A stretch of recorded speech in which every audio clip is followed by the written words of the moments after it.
Kalau kita melihat ada tugas kemarin, saya akan cek dulu satu contoh saja ya.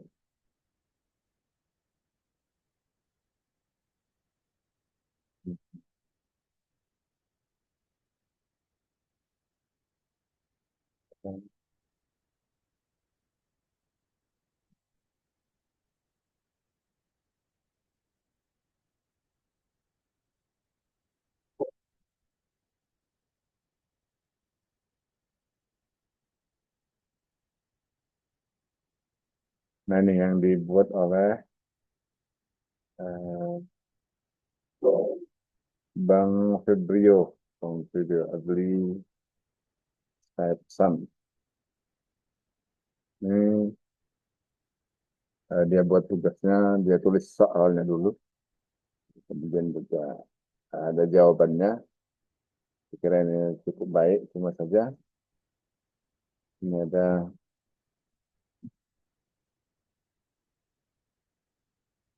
semacam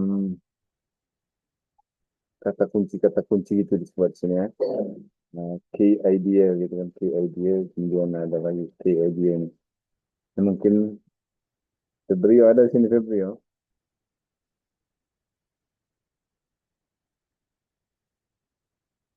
Febrio Adli. Ya Feb, ini dari mana Feb ini jawabannya ini? Feb, Hadir Pak, halo Feb, dari mana jawabannya nih? Bagus sekali ini. itu dari ini Pak dari jurnal Pak. Dari jurnal, Iya jurnal, Pak, jurnal apa yang membahas soal-soal gini? Rasanya jarang lah jurnal ada membahas soal ini. Jurnal apa Feb? jurnal fisika Pak mengenai yang kita bahas malam itu Pak. Jurnal ya? Jurnal atau Apa semacam dia dalam pas saya modul cari atau dia nggak ada kan Pak, cuman dia ada masuk jurnal gitu dia Pak. modul ya? Modul Dari mungkin. internet sih Pak. Iya, dari internet. Maksud saya eh, eh, semacam modul gitu ya. Kalau jurnal biasanya nggak membahas soal-soal Iya seperti ini Pak, gitu kan. ada modul gitu dia Pak. Nah, jadi bisa dipahami tapi kan ini kan atau cuma copy Bisa pak. Pak, dapat dipahami Pak. Nah, jadi gimana nih kan ada ceritanya gimana di soal ini? Coba diceritakan dulu Pak. Nah, orang ini bawa truk aja menurut pemahaman Febri. Ya Feb, coba dijelaskan Feb. Iya Pak. Nah, coba dijelaskan. Dia itu kan X1 itu titik awalnya dia Pak. Terus masuk ke X2 sesuai dengan soal yang di atas itu dia Pak, 8,4. Hmm. Coba Terus coba X2 cerita. itu ditambah sama jarak yang dijalanin itu Pak, yang you walk another 2 kilometer itu dia Pak. eh, Gimana ininya ceritanya lah kalau Febri disuruh menceritakan ini kan misalnya lah katakanlah mereport eh, kejadian yang dialami oleh si sopir ini gimana cara Febri menyampaikannya. Jadi ada seorang sopir Eh, jadi ada membawa truk. seorang Nah, supir, dia jalan kan dari titik dia Pak, dari nol itulah dinamakan X1. hmm, Habis itu dia kan perpindahannya dia kan ke titik 2 dia Pak. Titik 2 itu kita tahu 8,4. Habis hmm, itu dia kan setelah 10 menit dia berjalan sejauh hmm. Ya yang lain matikan Jaki matikan Ki. habis itu dia Pak.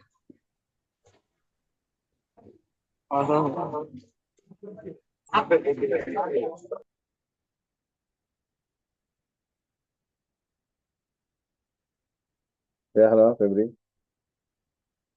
Saya ingin pemahaman dari Anda ketika Anda saya kasihkan soal seperti ini, Anda memahaminya seperti apa gitu kan. Itu yang paling awal. Kalau masalah hitungannya itu Anda akan mengerti atau tahu cara menghitungnya apabila Anda sudah bisa mengkonsepkannya, menggambarkannya. Ini sayangnya gambarnya ada nggak nih, Pak? Ini gambarnya.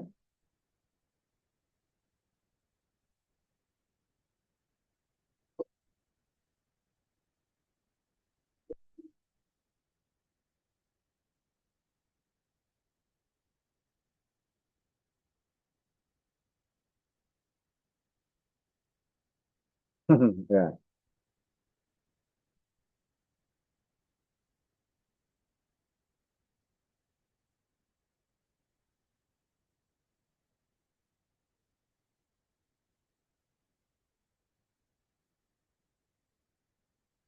jadi kan di soalnya itu dia berjalan, ini kenapa ada sudut-sudutnya seperti ini? Gimana nih ceritanya, Febri?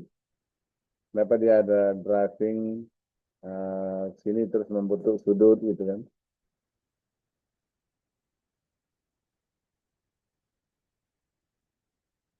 Oh,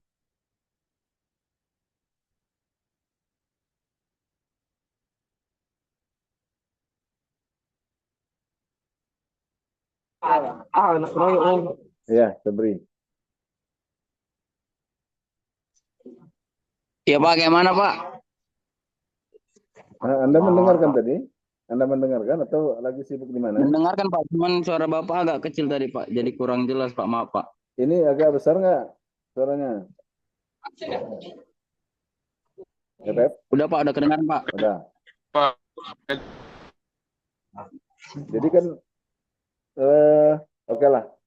Di sini ada Febri gambarkan yang berbentuk sudut ini. Kenapa berbentuk sudut dia? Dari cerita mana nih dia bisa berbentuk sudut ini, Feb? Itu dia dari cerita awal dia Pak, yang itu kan sudutnya di titik. Boleh lihat gambarnya nggak Pak? Febri pegang ini, pegang tugasnya. Ya Pak, itu kan Nah, dia dari titik yang di bawah itu dia Pak. Itu dia dari titik nol dia Pak. nah, Titik nol dia naik jalan, habis itu dia kan ke ini Pak, yang ke truk stop itu Pak, di titik nah, truk stop. Nah, di situ nah. waktu dia berhenti itu Pak. Habis bensin, terus dia Habis berjalan. itu dia habis itu dia akan berjalan lagi tuh Pak, yang tadi seperti soal nomor satu ke titik 10,4 kilometer itu Pak. Ya. Kenapa dia berbentuk sudut seperti ini, Feb? Kalau untuk itu mungkin saya kurang paham juga sih Pak. Harus paham lah, Feb. Kenapa dia bisa membentuk sudut seperti itu? Kalau saya buat lurus ke ini bengkok ke kiri, boleh nggak? Ini? Kasih deh. Ih, cool dong. Jadi kan, Kayaknya kalau untuk sudut yang kayak gitu dia Pak lebih jelas dia Pak. Untuk yang di sebelah kiri sudut yang horizontal hmm, dia untuk posisi kilometernya dia Pak. Sedangkan yang di bawah itu kan untuk waktunya dia Pak. hmm, Jadi hitungannya lebih tepat gitu Pak. lebih tepat. Ya, maksudnya penentuan sudutnya ini, kenapa ke arah sini, nggak ke arah. Kalau yang ke atas itu dia Pak penentuan sudutnya yang untuk kilometer. Sedangkan yang lurus ke bawah itu Pak untuk waktu dia Pak. Untuk waktu. Yang ke Jadi kan kanan, yang pertama dari titik 0 ke 8,2 itu dia di titik hmm, 8,2 Pak. ya, Terus semakin naik dia kan ke titik yang 10,4 kilometer Pak. hmm. Tapi, Mungkin mungkin itu sih Pak. ya, jadi sumbu horizontal itu posisi, karena kan kita nanti berbicaranya ada perubahan posisi dan ada perubahan waktu, seperti itu.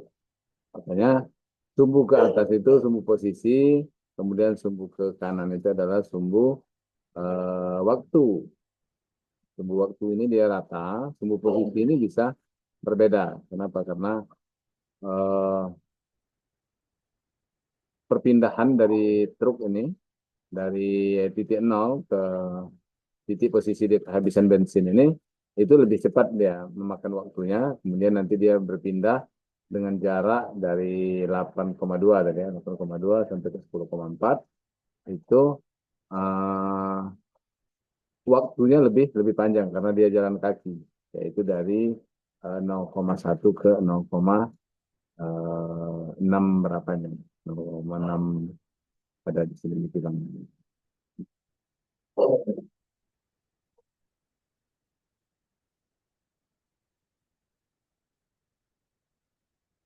Jadi dari kalau kita lihat di sini kan dia 8 kilometer, nah, kecepatannya 70 kilometer per jam, berarti dia punya waktu sama dengan mana di sini waktunya? Karena di sini ada waktunya juga, sumbu waktunya. Nah, jadi kita umpamakan assume for convenience that you move in the positive direction. Jadi kita bergerak di arah positif ke atas. Sorry, y-axis nih, karena y-axis from a first position of x1 to 0 to the second position of x2 at the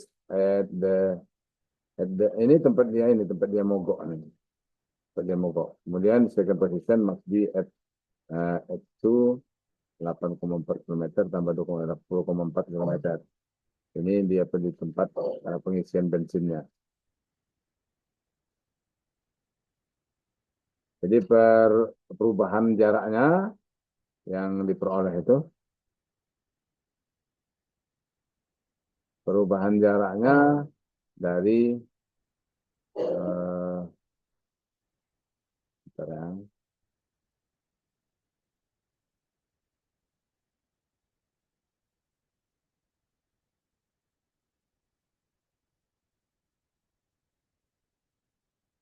kita lihat dulu jawabannya. Delta X sama dengan X2 dikurang X1, 10,4 dikurang 0. Oke. Itu perpindahannya.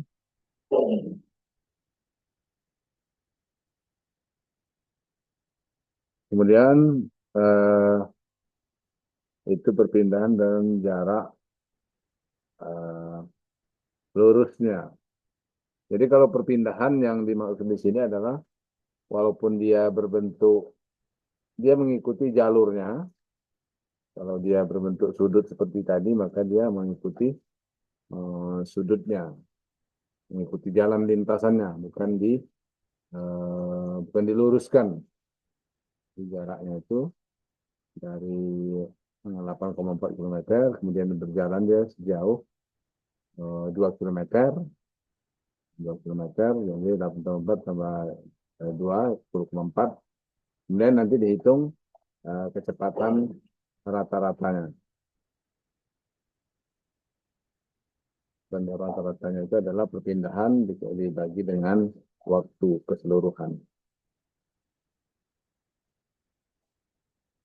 Itu kemudian di sini jika dia dalam jarak yang ditempuhnya, jarak yang ditempuhnya adalah jarak antara titik 0 sampai ke dia pengisian bensin tadi. Jadi driving ditambah dengan walking. Itu ketika dia menyopir truk atau mengendarai truk, ditambah dengan ketika dia berjalan kaki atau dia mendorong kendaraan.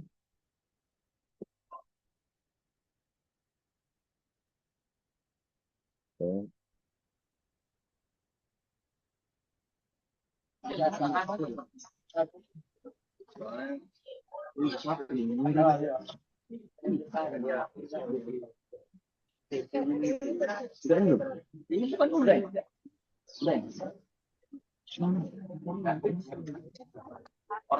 Kita masih melihat ke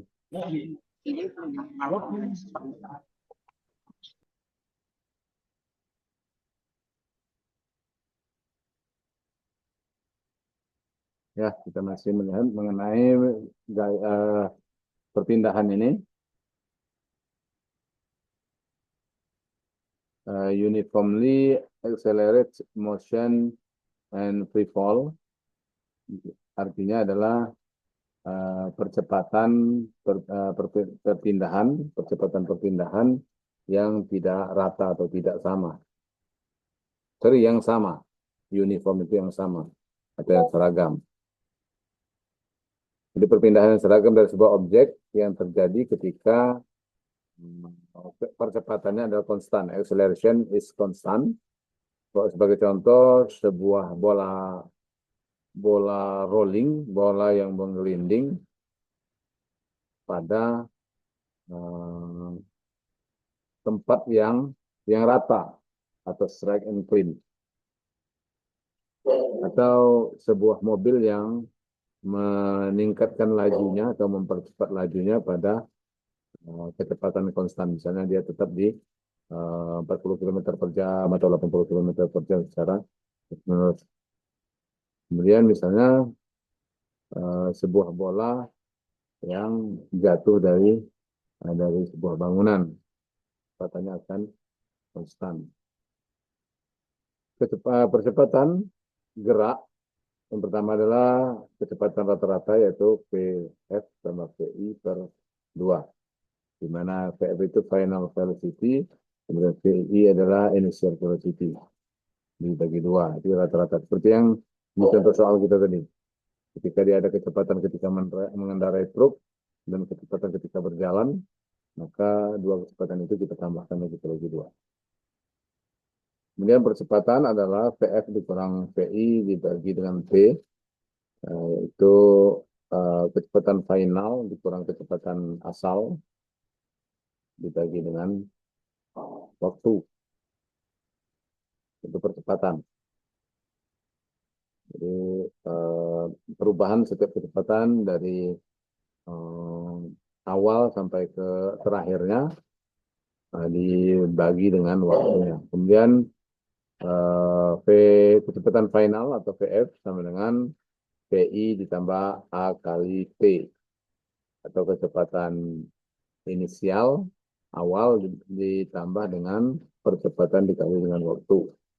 Kemudian yang keempat adalah jarak yang ditempuh jika kecepatannya berubah dari awal atau inisial ke final. PI kali T ditambah setengah AT kuadrat. Dan yang berikutnya adalah jarak yang ditempuh setengah Vf tambah Vi dikali T. Kemudian 2 kali percepatan kali jarak sama dengan Vf kuadrat dikurang Vi kuadrat. Rumus yang bisa digunakan untuk menghitungnya. Contoh misalnya,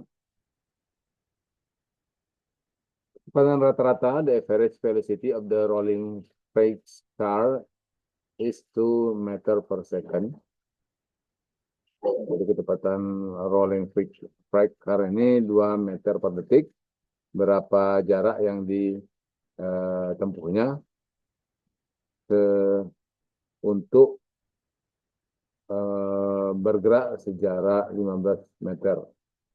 Sorry, bukan how long. How long ini berapa lama ya? Berapa lama berapa lama waktu untuk dia sampai ke 15 meter. Jadi diketahuinya adalah jarak 15 meter, kemudian V average 2 meter per detik, maka ditanya itu adalah V. Jadi kalau menjawab soal itu masih seperti itu harusnya. Ada diketahui, kemudian ada ditanya baru dijawab. Samanya adalah S adalah V average kali T. Maka T adalah S dibagi dengan V average. Maka kita masukkan nilai-nilainya 15,0 dibagi dengan 2,0 jadi 7,5 second atau 7,5 detik. Contoh kedua adalah dragster starting dari posisi awal mencapai posisi akhir itu dengan kecepatan pada posisi akhir itu 318 km per jam. Tentukan average velocity. Jadi yang diketahuinya adalah VI sama dengan 0, V finalnya adalah 318 meter per detik. Maka VR average adalah VF sama VI bagi 2, sama dengan 318 bagi 2. Itu 159 km per jam. Contoh yang ketiga, sebuah kereta api berjalan pelan untuk semakin pelan untuk berhenti, mempunyai kecepatan percepatan rata-rata yaitu -3 meter per detik kuadrat. Di sini ada tanda minus, menunjukkan itu adalah sebuah perlambatan atau semakin lambat.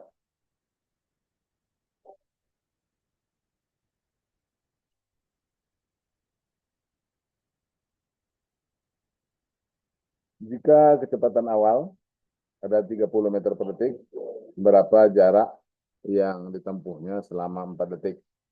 Jadi diketahui di sini adalah A minus 3 meter per detik kuadrat, V inisialnya 30 meter per detik, kemudian T nya 94.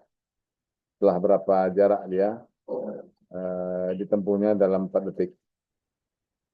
Maka kita menggunakan rumus S sama dengan VIT ditambah setengah AT kuadrat. PS sama dengan 30 meter per detik kali 4 tambah setengah kali minus 3 meter per detik kuadrat kali 4 kuadrat. Sama dengan 120 meter dikurang 24 sama dengan 95 meter. Kemudian contoh yang keempat adalah sebuah mobil memiliki percepatan dari 67 km per jam, kecepatannya sampai ke 96 km per jam dalam 7,8 detik. Berapa percepatannya dalam meter per detik kuadrat? Jadi diketahui V final atau V akhir 96, V inisial, V awal 67, waktu yang diperlukan 7,8. Berapakah A? Maka A adalah VF dikurang VI dibagi dengan T. Atau sama dengan 1,3 meter per detik kuadrat percepatannya. Jadi inilah beberapa contoh mengenai kinematika berhubungan dengan kecepatan dan percepatan.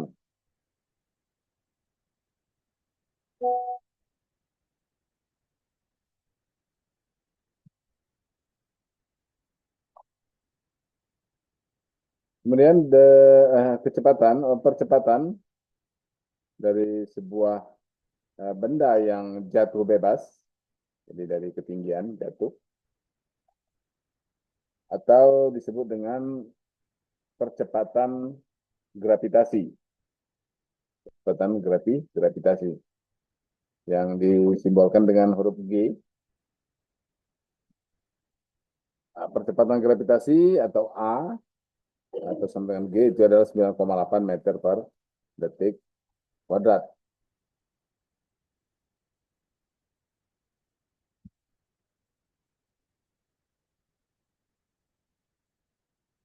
Apa yang dimaksud dengan A atau gravitasi 9,8 meter per detik kuadrat? Ini ketika sebuah bola misalnya kan dijatuhkan dari sebuah bangunan, maka kecepatan dari bola akan meningkat atau bertambah sebesar 9,8 meter per detik dalam setiap detiknya. Jadi dari 0, mungkin bola itu kan kecepatan awalnya dari 0, kemudian jatuh itu setiap detik itu akan bertambah 9,8. Pada detik kedua menjadi 9,8 kali 2. Pada detik ketiga 9,8 kali 3 dan seterusnya.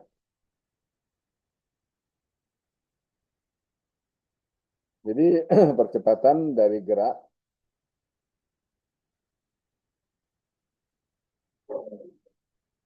merupakan perubahan kecepatan yang terjadi setiap detiknya.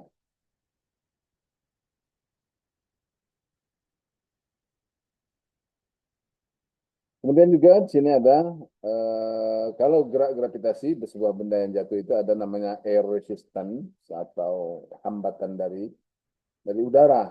Jadi, udara itu juga akan memiliki gaya gesek dengan benda yang jatuh tadi sehingga ada perlambatan.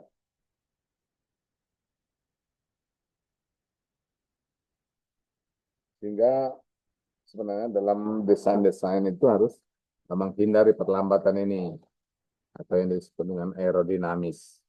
Jadi desain aerodinamis, maka perlambatan dari benda itu akan makin kecil.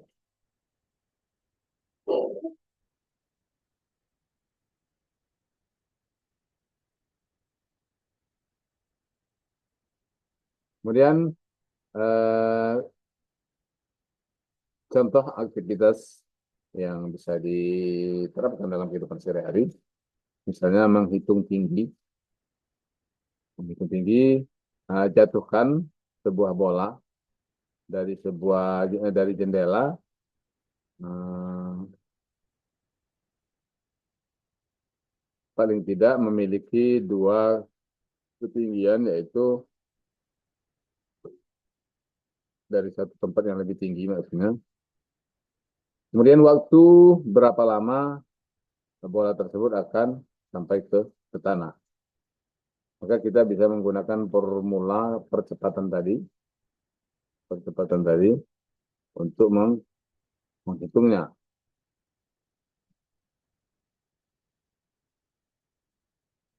Untuk menghitungnya, karena bola tadi akan bertambah kecepatannya setiap detik itu sebesar 9,8 meter per detik. Jadi bisa dihitung berapa detik dia nyampe ke tanah itu akan menunjukkan berapa ketinggian daripada gedung atau tempat kita menjatuhkan bola tersebut. Contoh sebuah batu dibuang atau dilemparkan ke bawah dari sebuah klip gantungan, klip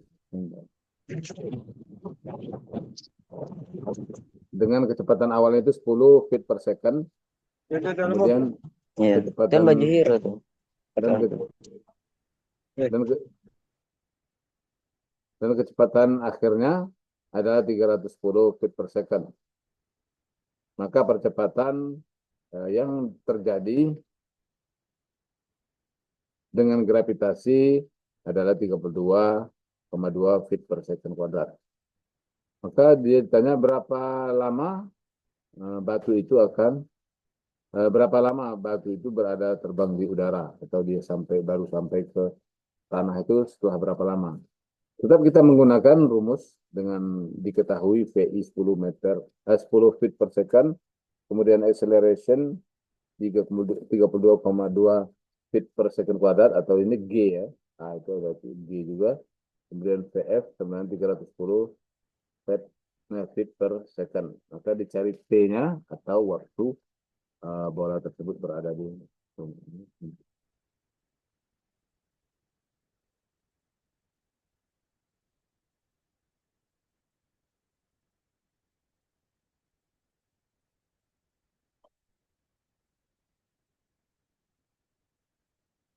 bisa digunakan kalau kita gambarkan lah cara kita menghitung itu seperti ini. Sebuah bola jatuh dengan kecepatan 9,8, percepatannya 9,8 meter per detik kuadrat.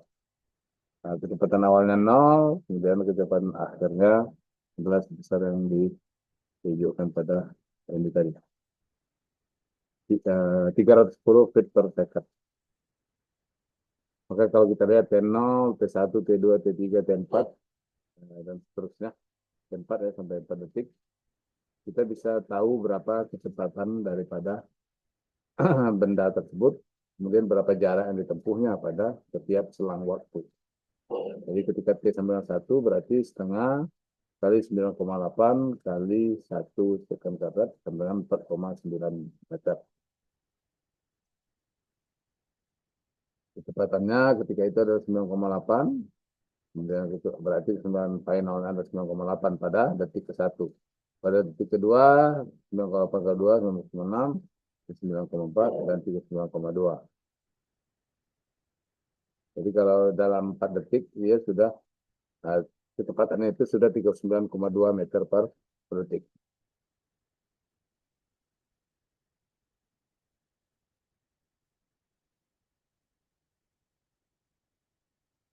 Kita menggunakan rumus PF sama dengan VI tambah A kali T, atau A adalah percepatannya PF dikurang VI per T. Maka samanya menjadi T sama dengan VF dikurang VI per A. Ketika kita substitusikan nilai-nilainya kepada persamaan ini, maka diperoleh hasilnya itu adalah 9,32 second. Jadi setelah 9,32 second, kecepatan dari batu tersebut adalah 310 feet per second.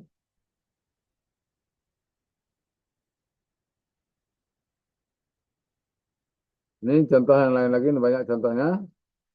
Jadi untuk lebih pahamnya kita harus banyak mengerjakan soal-soal ya, soal-soal yang berkenaan dengan ini.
Oke, boleh ada deh untuk memperdalam pemahaman Anda. Saya akan berikan tugas lagi untuk tugas latihan. Untuk kali ini Anda kerjakan cukup dengan tulis tangan saja, tidak usah diketik karena kalau diketik itu kan membutuhkan waktu yang cukup lama ya. Kadang ada equation itu lama untuk. Tapi Anda cukup tulis di buku dengan rapi, kemudian nanti difotokan, dibuat dalam bentuk PDF dan dikumpul di Google Classroom-nya. Ini akan saya kirimkan di grup kita soalnya supaya Anda kerjakan. Nulisnya rapi ya, saya bagus. Baik, Pak.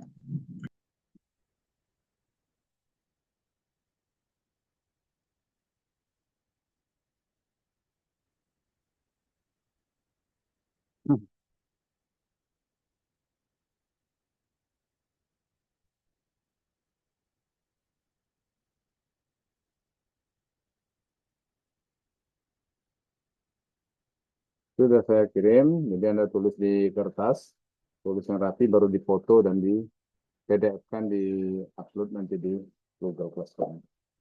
Jadi makin banyak latihan, Anda akan lebih paham. Untuk minggu depan nanti kita lanjutkan dengan pembahasan yang baru lagi, ditambah dengan latihan-latihan. Oke ya, terima kasih. Silakan dikerjakan. Nah, jadi ini kan masih banyak waktunya ini kan sampai jam 12 kan. Nah, boleh Anda kerjakan berkelompok, tulis di bukunya yang rapi, kalau perlu pakai garis-garis, ada gambarnya, digambar dengan freehand aja, gambarnya dengan freehand aja. Dibuat yang rapi, baru nanti difotokan, di-upload di Google Classroom, tempat tugas yang ketiga. Oke, demikian saja. Tugasnya sudah saya kirim di grup WA. Akan dikerjakan. Saya akhiri ucapan. Mohon maaf atas segala kekurangan saya. Wassalamualaikum warahmatullahi wabarakatuh. Waalaikumsalam warahmatullahi wabarakatuh.